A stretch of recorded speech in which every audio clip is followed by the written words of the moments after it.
état d'urgence, des dizaines de morts. Një tank si ky të armatës jugoslave nuk e harron kur 79 vjeçari Hamdi Kukaj nga Korisha. Ishte fundi viteve të 80-ta periudhë kjo, kur shqiptarët e Kosovës nëpërmjet demonstratave kërkonin më shumë liri nga pushteti komunist.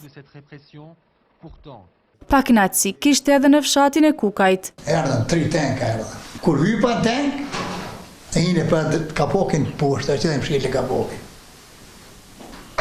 Krejt kanë iken më shqiturës të nëna. Fos një plak kanë e me mua. E dhaj tha, do të bërtrit mi tha vojska sa nama.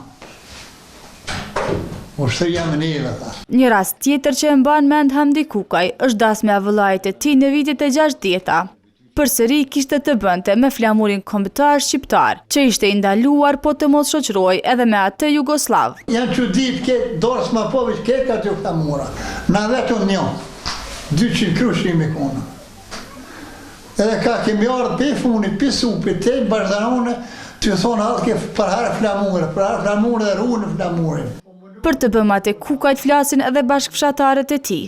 Atëherë konë kogjëzor me bon, se veç për një fjallë kanë hinë gjinja në burgë.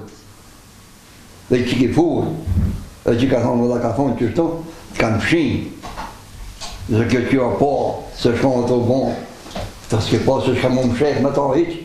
E me historitë e gjyshit të saj, mburret edhe Rabia Obrazhda. Po shpesh na i tregoj ke kur jam kanë edhe ma fëmijë, moshën 7 vjet, 6 vjet, ta na më interesoj ke shpesh, edhe kur i shkosh në shkollë, i thash ta mësos vetë histori, sa krenar u ndisha, i tregojsha për gjyshin. Plaku rreth të 80-tave, me profesion ishte zdrugtar, zanat të cilin edhe sot mundohet ta ushtroj.